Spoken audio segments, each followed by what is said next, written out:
தமிழ்நாட்டில் மத கலவரத்தை ஏற்படுத்த நினைத்த சங்கி கூட்டத்திற்கு சவுக்கடி கொடுத்திருக்கிறார் நம்முடைய மாண்புமிகு முதலமைச்சர் முத்துவேல் கருணாநிதி ஸ்டாலின். உள்ளபடியே ஒரு பெரிய சல்யூட் அவருக்கு அப்படின்னு தான் சொல்லணும். என்னன்னா, தமிழ்நாட்டில் தேர்தல் நெருங்குகிறது. தேர்தல் நெருங்க நெருங்க நெருங்க இந்த கூட்டம் இருக்கு இல்லையா, எந்த கூட்டம்? இந்த RSS கூட்டம், பாஜக கூட்டம். இவங்களுக்கு தமிழ்நாட்டில் திராவிட முன்னேற்ற கழக அரசு செய்திருக்கக்கூடிய மகத்தான சாதனைகளை எதிர்கொள்வதற்கு வக்கில்ல, வகை இல்லை. அப்ப என்ன பண்றாங்க அப்படின்னா, ஏதாவது ஒண்ணு பண்ணி மத கலவரத்தை தூண்டலாம், மத கலவரத்தை தூண்டி வட இந்தியா மாதிரி தமிழ்நாட்டை ஆக்கலாம் அப்படின்னு ஒரு திட்டம் ஏற்கனவே நடந்துச்சு. திருப்பரங்குன்றத்துல ஒரு பெரிய ஆர்ப்பாட்டம்லாம் நடத்துறாங்கன்னு தெரியும். இப்ப நேற்று திருக்கார்த்திகை தீப திருவிழா, எல்லோரும் வீட்டில் விளக்கேற்றி திருக்கார்த்திகை பொறி பிடிச்சி அவ்வளவு சந்தோஷமா கொழுக்கட்டை வச்சு பொறி பிடிச்சி சாமியை கும்பிட்டு எல்லாரும் நிம்மதியா மக்களுக்கு எல்லாம் நல்லது நடக்கணும் அப்படின்னு வேண்டி கொண்டிருக்கின்ற பொழுது, இந்த சங்கி கூட்டம் மட்டும் என்ன சதி செஞ்சு சண்டை இழுக்கலாம், அடிதடி போடலாம், கலவரம் பண்ணலாம்னு நினைச்சு திருப்பரங்குன்றம் மலை உச்சியில ஒரு தர்கா இருக்குது, சிக்கந்தர் தர்கா. அந்த சிக்கந்தர் தர்காவுக்கு பக்கத்துல இருக்கக்கூடிய தூண்லதான் நாங்க தீபம் ஏத்துவோம் அப்படின்னு ஒரு பிரச்சனையை பண்றாங்க. இப்ப நேற்று அந்த பிரச்சனை நீங்க செய்தியில பார்த்திருப்பீங்க. இது ஒரு ரொம்ப நாளா இந்த பிரச்சனையை இந்த கூட்டம் பண்ணிக்கிட்டு இருக்கு, சங்கி கூட்டம். இப்ப நேற்று GR சுவாமிநாதன் அவர்கள், உங்களுக்கு நான் சொல்லி தெரிய வேண்டியதில்லை ஐயாவை, GR சுவாமிநாதன் மாண்பமை நீதிபதி அவர்கள் ஒரு தீர்ப்பு கொடுக்கிறார். என்ன தீர்ப்பு அப்படின்னா, 6 மணிக்கு, சரியா மாலை 6 மணிக்கு அந்த தர்காவுக்கு பக்கத்துல இருக்கக்கூடிய அந்த தூண்ல தீபம் ஏத்தணும். அப்படி ஏத்தலைன்னா 6:05 நீதிமன்ற அவமதிப்புக்கு இந்த அரசு உள்ளாகும், நீதிமன்ற அவமதிப்பு தொடரப்படும் அப்படின்னு ஒரு தீர்ப்பை கொடுக்கிறார். எவ்வளவு நெருக்கடி! எல்லாம் வேக வேகமா வழக்க விசாரிச்சு வேக வேகமா அதை ஆராய்ந்து வேக வேகமா தீர்ப்பையும் கொடுத்துட்டாரு. இப்போ 6 மணிக்கு தீபம் ஏத்தணும், இல்லைன்னா 6:05 நீதிமன்ற அவமதிப்பு அப்படின்னு சொல்லிட்டாரு தமிழ்நாடு அரசு. ஐயோ, என்ன சாமி இப்படி உத்தரவு போட்டீங்க, எப்படியாவது அப்போ பண்ணிடலாம் அப்படின்னு சொல்லுவாங்க நினைச்சாங்க. இந்த வேலையே ஆகாது. சட்டம் ஒழுங்கு பிரச்சனைக்கு ஏற்படுத்துவதற்கு என்ன செய்யறாங்க, இங்க ஒரு கூட்டம் சதி வேலையில் ஈடுபட்டு கொண்டிருக்கிறது. இதெல்லாம் ஒண்ணும் பண்ண முடியாது, நாங்க பாத்துக்கிறோம் சொல்லிட்டு அனுமதிக்க முடியாது என்று சொல்லிவிட்டார்கள். அனுமதிக்க முடியாது அப்படின்னு காவல்துறையும் தமிழ்நாடு அரசும் உறுதியாக சொன்னவுடன் இது நீதிபதி GR சுவாமிநாதன் அவர்களுக்கு கடும் கோபத்தை தருகிறது. உடனே ஐயா என்ன பண்றாரு, இப்படியா பண்ணிட்டீங்க, இந்த வரேன் அப்படின்னு நீதிமன்ற பாதுகாப்பு பணிக்காக CISF வீரர்கள் ஒன்றிய அரசால் நியமிக்கப்பட்டிருக்கிறார்கள். அதுக்கு முன்னாடி அது தமிழ்நாடு காவல்துறை வசம் தான் இருந்துச்சு. நீங்க மாநில சுயாட்சியை எப்படியெல்லாம் பாஜக பறிக்குதுங்கிறதுக்கு உதாரணத்தை பாருங்க. நீதிமன்றத்தில் இனி தமிழ்நாடு காவல்துறை பாதுகாப்புல இருக்காது, மத்திய அரசினுடைய துணை ராணுவ படை CISF வீரர்கள் பாதுகாப்பு பணியில் ஈடுபடுவார்கள் சொல்லி கொண்டு வச்சாங்க. இப்ப ஐயா நீதிபதி GR சாமிநாதன் என்ன சொல்றாரு, இந்த CISF வீரர்களோடு போய் மனுதாரர் போய் தீபம் ஏத்திக்கலாங்கிறார்.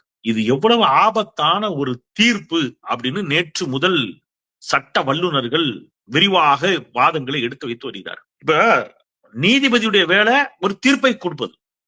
அந்த தீர்ப்பை ஒரு அரசு இம்ப்ளிமெண்ட் பண்ண மறுத்துச்சுன்னா நீதிமன்ற அவமதிப்பு வழக்கு போடுங்க, அது அடுத்த ஹையர் பெஞ்சுக்கு போகும்.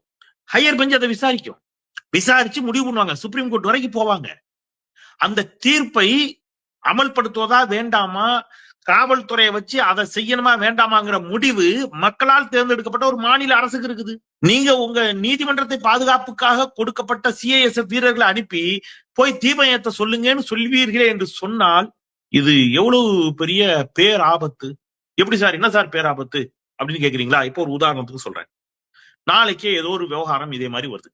ஒரு கிறிஸ்தவ தேவாலயம் அல்லது ஒரு இடத்துல ஏதோ பிரச்சனை வருது. ஒரு கிறிஸ்தவர்கள் கொஞ்சம் பேரு இது எங்களுக்கு சொந்தமான இடங்கிறாங்க, ஹிந்துக்களோ அல்லது இஸ்லாமியர்களோ இது எங்களுக்கு சொந்தமான இடம்ங்கிறாங்க.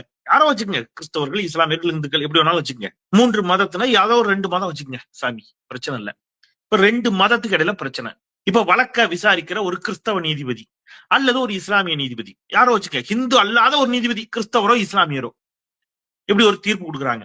என்னன்னு, அந்த இடம் தேவாலயத்துக்கு தான் சொந்தம் அல்லது அந்த இடம் தர்காவுக்கு தான் சொந்தம் அப்படின்னு ஒரு தீர்ப்பை கொடுக்குறாங்க.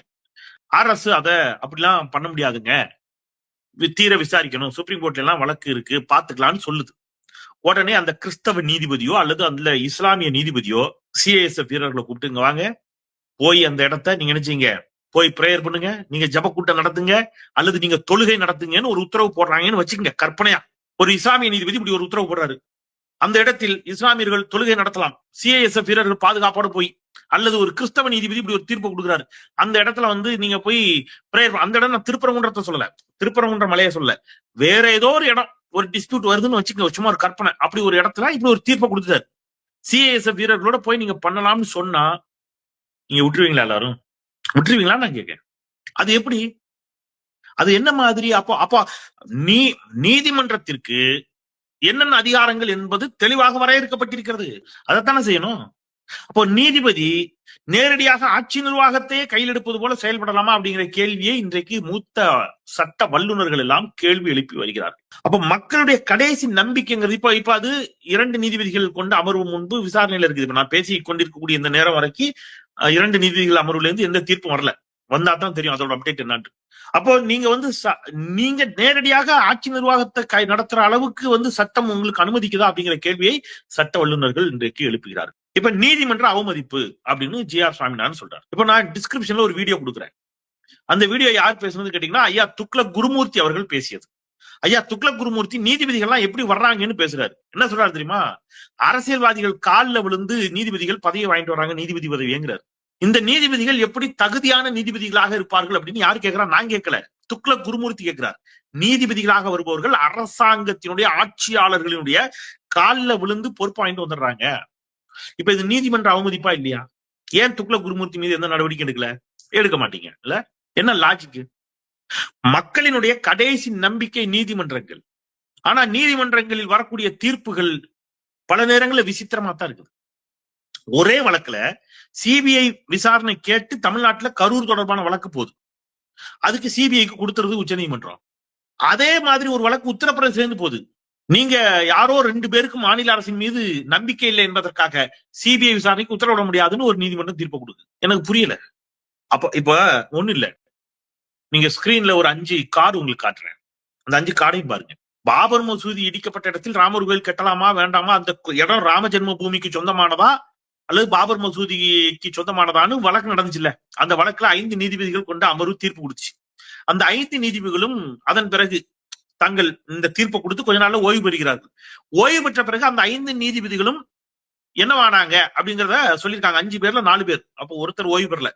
5 நீதிபதிகள் 4 நீதிபதிகள் என்னவானாங்க, அதன் பிறகு என்ன செய்தார்கள் அப்படிங்கிறது செய்திகள் வந்துச்சு. நான் உங்களுக்கு காட்டுறேன் பாருங்க. ஐயா ஒருத்தர் ரஞ்சன் கோகாய், அவர் தான் அப்ப தலைமை நீதிபதி. 2019 உச்ச நீதிமன்றம் அந்த தீர்ப்பை வழங்கிய போது ரஞ்சன் கோகாய் நாட்டின் தலைமை நீதிபதியாக இருந்தார். அவர் 2019 ஓய்வு பெற்றவுடன் 2019 இந்த தீர்ப்பை கொடுத்துட்டு கொஞ்ச நாளே ஓய்வு பெறார். ஓய்வு பெற்ற பிறகு 4 மாதங்களுக்கு பிறகு, 4 மாதம், வெறும் ஜஸ்ட் 4 months, அவர் பாரதிய ஜனதா கட்சியின் வாழ்த்துக்களோடு அவர் என்ன செய்யறாரு, நாடாளுமன்ற மாநிலங்களவை உறுப்பினராக, அது சிறப்பு அதிகாரம் உண்டு, குடியரசுத் தலைவர் பரிந்துரைக்கலாம் கொஞ்சம் பேரை. அப்படி நாடாளுமன்றத்திற்கு மாநிலங்களவை உறுப்பினராக குடியரசுத் தலைவர் ராம்நாத் கோவிந்த் அவர்களால் பரிந்துரைக்கப்பட்டு நாடாளுமன்ற மாநிலங்களவை உறுப்பினராக எம்பியாக வருகிறார். ஒரு தீர்ப்பை கொடுத்து 4 மாசத்துல ஒருத்தர் ராஜ்யசபா எம்பி ஆயிட்டார். இன்னொருத்தர் உச்ச நீதிமன்றத்தின் 5 நீதிபதிகள் கொண்ட அரசியல் சாசன அமர்வில் நீதிபதி சரத் அரவிந்த் பாப்டேவும் இடம்பெற்றிருந்தார். ரஞ்சன் கோகாய் ஓய்வு பெற்ற பிறகு பாப்டே நாட்டின் தலைமை நீதிபதி ஆனார். 23 ஏப்ரல் 2021 அன்று ஓய்வு பெற்ற பிறகு இவர் மகாராஷ்டிராவினுடைய தேசிய சட்ட பல்கலைக்கழகத்தினுடைய வேந்தராக நியமிக்கப்படுகிறார். மகாராஷ்டிரால யார் ஆட்சின்னு உங்களுக்கு தெரியும். மகாராஷ்டிராவினுடைய தேசிய சட்ட பல்கலைக்கழகம், அதனுடைய வேந்தர். சரி, அடுத்தவர் அயோத்தி வழக்கில் தீர்ப்பு வழங்கிய 5 நீதிபதிகள் கொண்ட அமர்வில் நீதிபதி அசோக் பூஷனும் இடம்பெற்றிருந்தார். அவர் ஜூலை 2021 உச்ச நீதிமன்றத்திலிருந்து ஓய்வு பெற்றார். அதன் பிறகு ஒன்றிய அரசு அவரை தேசிய நிறுவன சட்ட மேல்முறையீட்டு தீர்ப்பாயத்தினுடைய தலைவராக்கியது. மத்திய அரசினுடைய சட்ட தீர்ப்பாயம் ஒன்று இருக்கு, அதுக்கு இவர் தலைவர். அப்போ ஒருத்தர் எம்பி, ஒருத்தர் பல்கலைக்கழக வேந்தர், ஒருத்தர் தீர்ப்பாயத்தினுடைய தலைவர். அடுத்தவர் அயோத்தி வழக்கில் தீர்ப்பு வழங்கிய அரசியல் சாசன அமர்வில் நீதிபதி அப்துல் நசீர், இஸ்லாமியர் பேர், அப்துல் நசீரும் இடம்பெற்றிருந்தார். அவர் ஜனவரி 2023 உச்ச நீதிமன்றத்திலிருந்து ஓய்வு பெற்றார். ஒரே மாசத்துல, ஒரு மாதம் கழித்து ஓய்வு பெற்று ஒரு மாதம் கழித்து அவர் ஆந்திர பிரதேசத்தினுடைய ஆளுநராக நியமிக்கப்பட்டார். நல்லா இருக்குல்ல? 5 பேர்ல 4 பேருக்கு என்ன பொறுப்புன்னு பாத்துங்க. 5வது சந்திரசூட், அவர் இப்பதான் ஓய்வு பெற்றார். சரியா? சந்திரசூட் அயோத்தி தொடர்பான வழக்கை வழங்கிய தீர்ப்பினுடைய அரசியல் சாசன அமர்வில் இவரும் ஒருத்தர். அவர் இப்போ 2024 என்ன செஞ்சாரு? இப்போ சமீபத்துல அவர் ஓய்வு பெற்றார், சந்திரசூட். அப்ப நான் என்ன சொல்றேன், நீதிபதிகள் ஒரு ஒரு சிக்கலான வழக்குல, மதம் தொடர்பான வழக்குல தீர்ப்பு கொடுத்த நீதிபதிகள் ஒவ்வொருத்தரும் எங்க போய் உட்கார்ந்துக்கிட்டாங்க? ஒருத்தர் ஆளுநர், ஒருத்தர் பல்கலைக்கழக வேந்தர், ஒருத்தர் மாநிலங்களவை உறுப்பினர். அந்த தீர்ப்பு எப்படி வந்துச்சு? பாபர் மசூதி தீர்ப்பு. அந்த இடத்தில் ராமர் கோயில் இருந்ததுக்கு எந்த ஆதாரமும் இல்லை. அவர் தீர்ப்பு வாசிக்கும் போது அப்படிதான் வாசிச்சார் தலைமை நீதிபதி. எனக்கு நல்லா ஞாபகம், நான் தான் அப்ப ஆங்கர், நியூஸ் 18 நான் ஆங்கர். தீர்ப்பு வரும்போது நான் தான் நிக்கிறேன் லைவ்ல. பாபர் அந்த ராமர் கோயிலை இடிச்சதுக்கு எந்த ஆதாரமும் இல்ல, அங்க ராமர் கோயில் இருந்ததுக்கே ஆதாரம் இல்ல. நான் சொல்லல, தீர்ப்பு எல்லாத்தையும் சொல்லிட்டு கடைசியா என்ன சொல்லிட்டாரு? ஆனா இந்த இடம் ராமஜென்ம பூமிக்கு சொந்தமானதுன்னாரு. இப்ப திருப்பரங்குன்றம் மலை உச்சியில என்ன பிரச்சனை சார்? சார் இப்போ மேலோட்டமா பாக்குறவங்களுக்கு என்ன சார் இது அநியாயமா இருக்கு? ஒரு ஹிந்து கோயில்ல ஒரு ஹிந்து தீபம் ஏற்றக்கூடாதா அப்படின்னா, அங்க அதே மலையில், நல்லா கேட்டுங்க, அங்க அதே மலை மீது நேற்று தீபம் ஏற்றப்பட்டது. திருப்பரங்குன்றம் மலையில உச்சி பிள்ளையார் கோயில் ஒண்ணு இருக்கு. அந்த உச்சி பிள்ளையார் கோயில்ல எப்பொழுதும் கார்த்திகை மாதம் திருக்கார்த்திகை தினத்தன்று தீபம் ஏற்றப்படும். நேற்றும் அங்கேயே ஏற்றி விட்டார்கள். அது வரைக்கும் பிரச்சனை இல்லை. இப்ப இவங்க என்ன சொல்றான், இந்த RSS சங்க பரிவார கூட்டங்கள் பிள்ளையார் கோயில ஏத்த மாட்டோம், நாங்க எங்க போய் ஏத்துவோம்? அங்க ஒரு தர்கா இருக்குல்ல, மலை மேல ஒரு தர்கா இருக்குல்ல, அந்த தர்கால தான் போய் ஏத்துவோம். அந்த தர்கா வாசல்ல இருக்கிற தூண்ல தான் போய் ஏத்துவோம். என்னடா நியாயம்? நீங்க நியாயமா சொல்லுங்க, மக்கள் விருப்பம் சொல்லுங்க. பிள்ளையார் கோயில்ல தீபம் ஏத்துனா ஒரு நியாயம் இருக்கு. தர்கால போய் திருக்கார்த்திகை தீபம் ஏத்தணும்னு ஒரு சண்டையை போட்டா, கேட்டா அது எங்களுக்கு சொந்தமான இடம், சிவில் டிஸ்பியூட். இப்ப இந்த சிவில் டிஸ்பியூட்ல நீதிமன்றத்துல தமிழ்நாடு அரசு ஒரு வாதம் வைக்கும்.